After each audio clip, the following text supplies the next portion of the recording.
Hello, in this video I shall be discussing 5 topics. The first topic is Delimitation Commission. India has got a committee that is called Delimitation Committee or Delimitation Commission of India. This is formed by an act called Delimitation Commission Act under Government of India. So we shall see about this act. This is also called as Boundary Commission, and this is under Article 82 that the Indian Constitution empowers Parliament to enact this particular act of Delimitation Commission Act. So Indian Constitution it has given this power to the Parliament that they can make acts to enact Delimitation Commission. So this is about it. So this has to happen after every census. So after taking the census, the constituencies or for the Lok Sabha and Assembly seats must be decided by this commission. So this is dependent on census. So as we have got only 2001 census, so we are following 2001 census for Delimitation Commission even today. And this is headed by Justice Ranjana Prakash Desai presently. So the present head of Delimitation Commission of India is Justice Ranjana Prakash Desai. This commission recently entered into news because of this reason of Union Territory of Jammu and Kashmir. We know that this Union Territory has been recently carved out. So to bring some suggestions out from some members of this Union Territory, there is a meeting held in Delhi recently by this head. So because of this meeting, because of the suggestions of these people, there will be this Delimitation Commission appointed specially for Union Territory of Jammu and Kashmir. So for the delimitation process of these constituencies. So the meaning of delimitation is fixing a limit or fixing boundaries. So as the word itself has got this meaning, we can easily know that.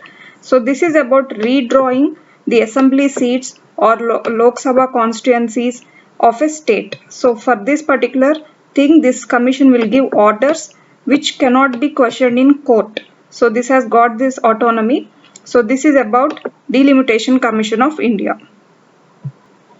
The next topic is CECPA. The full form of it is Comprehensive Economic Cooperation and Partnership Agreement. So India has got this CECPA with so many other countries, and now it has entered into this cooperation, this agreement of this cooperation and partnership, wherein there will be comprehensive economic partnership with an African country. We shall see that.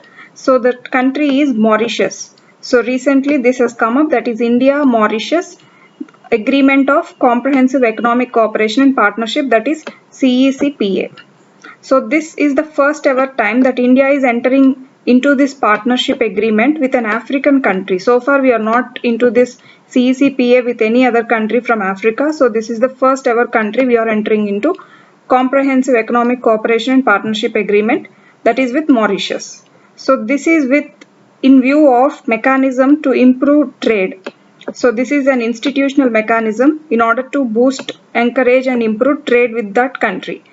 And there are so many subjects that this particular agreement covers. So I have tried to enumerate them into short forms like this. And the subjects it covers are so diverse that the listing goes like this: trade in goods, rules of origin, trade in services, TBT, that is technical barriers to trade. That next, SPS measures, that is sanitation and phytosanitation measures. While importing or exporting food items, we tend to see the sanitation and phytosanitation things. So such measures and dispute settlements, movement of natural persons. So this is something about migration, immigration and all. And some improvements in telecom sector, some cooperation in this sector, financial services cooperation, customs procedures, so to loosen the customs procedures for easy trade, and cooperation in other areas. So many other areas are also listed. So these are some basic subjects that this agreement covers, that India entered into Mauritius about CECPA. The next topic is Kasaragod Solar Power Project. So recently our Prime Minister announced this solar power project, that it is dedicated to the nation. So this is announced recently. It is going to come up in Kerala. Kasaragod is a district in Kerala. This solar power project capacity is 50 megawatts. This is under National Solar Energy Mission. So India is heading up to the solar projects in India to ensure that we have renewable energy sources of sunlight working well in the country. So there is a mission called National Solar Energy Mission in India. So under this, the government will take up these projects. So under that, one such project is this Kasaragod Solar Power Project. And for this, the central government is going to give 280 crore rupees as its initial funding, and 250 acres of land is allocated for this solar power project. The villages that it is going to cover are Paivalike, Minja, Chippar. So these three villages are going to be in this 250 acres of land, and they are even going to be the recipients of this solar power primarily. And all these three villages are in Kasaragod district of Kerala. So this is about the newly announced Kasaragod solar power project. The next topic is IIF. The full form of it is Institute of International Finance. So there is an institute to cover all the financial sector companies internationally. That is Institute of International Finance. We shall see about that. The headquarters of IIF are in Washington DC, USA. So this is a trade group or an association, a group of some companies. We shall see all those what are those companies. They are all the global financial services companies that make up the global financial service industry of the world. So in the whole world, internationally, all the companies that are involved in financial services have this group called IIF. So this is that trade group. So this gave a report recently, so that is why it is in news now. So the report said that the world is in huge economic crisis because of COVID-19.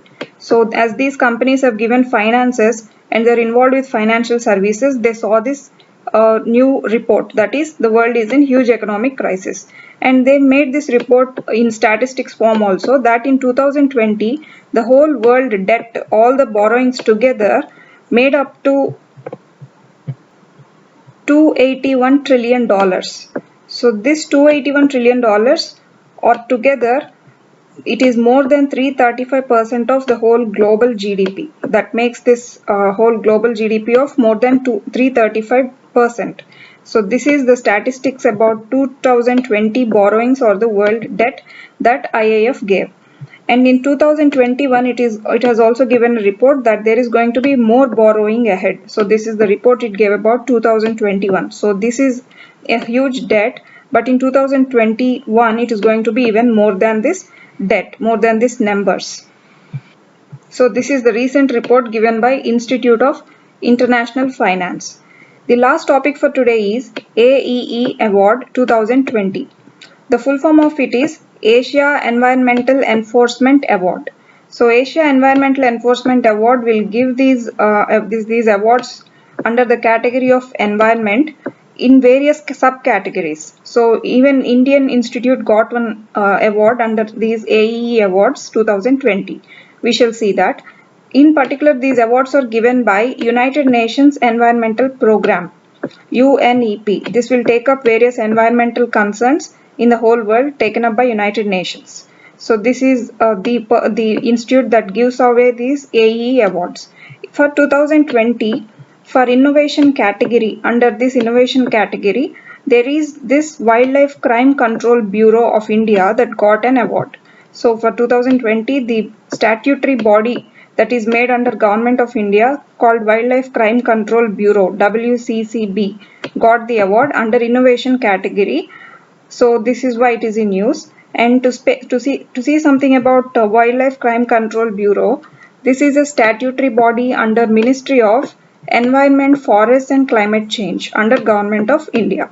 So this is the award given to this particular institute by United Nations Environment Programme, UNEP, under innovation category. Even in 2018 also, Wildlife Crime Control Bureau got this award under the same innovation category, and even now it got the same again. So these are all the 5 topics for today, and thank you.